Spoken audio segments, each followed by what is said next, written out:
It's hard not to be concerned about Chris Sale after watching the Boston Red Sox ace get roughed up in Seattle on Thursday night. What's the best way to quell those concerns? Context, of course. Below is a comparison of Sale's brutal opening day start against the Mariners and Pedro Martinez's 2002 opening day outing for the Red Sox versus the Toronto Blue Jays. Chris Sale, 2019, and Pedro Martinez, 2002, on opening dayIPS 3.0 M 3.0, or 7P7 BBS 2 M 2 kilo Siemens 4 M 4 strike percent S 59.2% M 60.7%. It happens. Let's hope Sale finishes the year like Pedro did in 2002, 20-4, .833, 2.26 ERA. Details pic.twitter.com/mowiku2kekpi. Boston Sports Info, @BostonSportsN, March 29, 2019. So yeah, their stat lines were virtually identical. Boston's opponent even scored a total of 12 runs in both games, both losses. But Martinez bounced back in a huge way, pitching a shutout in his next appearance, one of his 11 shutouts on the season, and steamrolling to 20-4 record with an MLB best 2.26 ERA with an American League leading 239 strikeouts. Does Martinez's opening day start from 17 years ago mean Sale is about to post a Cy Young caliber season? Of course not. They're two different pitchers in completely different eras dealing with varying degrees of arm trouble. But lest you think we're comparing apples to oranges, Martinez was 30 years old in 2002, his 11th MLB campaign. Sale, he turns 30 on Saturday as he begins his 10th MLB season.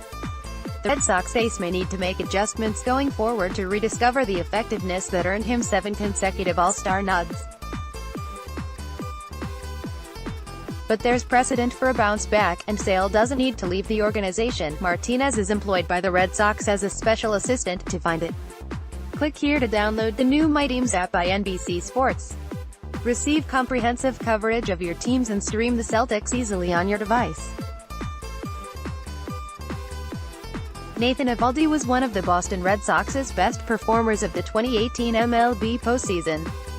The trade deadline acquisition proved to be a big-time ad for the Red Sox, and his performance earned him a 4-year, $68 million contract. And now, he's set to make his 2019 debut in the team's second game. Ahead of Eovaldi's first outing of the year, he isn't too worried, and per Pete Abraham of the Boston Globe, he's not feeling much pressure. "I personally don't feel a lot of pressure," he said. "I've been pitching a long time. It's just trying to keep everything simple and go out there and compete." This is good news for Red Sox fans, who are likely feeling a bit stressed after the team's poor performance on opening day. The team gave up 12 runs, the most in MLB history for a defending World Series champion.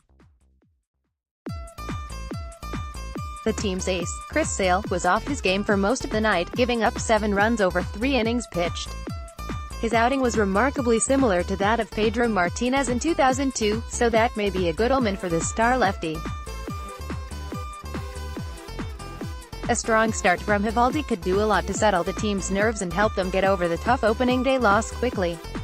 If his confidence carries over onto the mound, he should have a good chance to earn the Red Sox their first victory of the season. Click here to download the new dayIPS app by NBC Sports. Receive comprehensive coverage of your teams and stream the Celtics easily on your device. Chris Sale didn't just sputter out of the gate Thursday night. He crashed on the third lap. The Red Sox ace lasted just 3 innings against the Seattle Mariners, allowing 7 earned runs, his most in a single start since August 1, 2017, while giving up 3 home runs in Boston's 12-4 opening day loss. So, what went wrong for Sale? His velocity was down slightly, in the low 90s on his fastball at the time of his exit, but the coaching staff saw location as Sale's biggest issue. More Red Sox opening day flop, an eye-opening rarity for Sale. He was very erratic with fastball location, manager Alex Cora said after the game. And his slider wasn't great. How should Sale improve that slider? Pitching coach Dana Leving used an interesting analogy. Yeah, I think we'll have a conversation tomorrow, Levingy said Thursday night, via WEEI.com's Rob Bradford. I thought he threw some really good changeups in the right delivery. That's the delivery we want to get back into, that changeup delivery. It helped his slider. His slider wasn't his best tonight. We'll get back to driving the Mustang, not the Ferrari, try to increase deception and all that. Sale historically has been able to blow hitters away with his fastball. But the 30-year-old still is building up his arm strength after making just 2 spring training starts, and Levingy suggested Sale may have gotten a little ahead of himself Thursday by focusing too much on velocity instead of pitch quality and location. Sale had an excellent April and early May last season with slightly decreased fastball velocity, though, so Levingy believes his ace is fully capable of winning races with his Mustang. We know there's more in there. Levingy added, we know he's far better than what he did tonight. It's just cleaning up the delivery a little bit, increasing deception, spin, effectiveness of his pitches. Click here to download the new dayIPS app by NBC Sports. Receive comprehensive coverage of your teams and stream the Celtics easily on your device.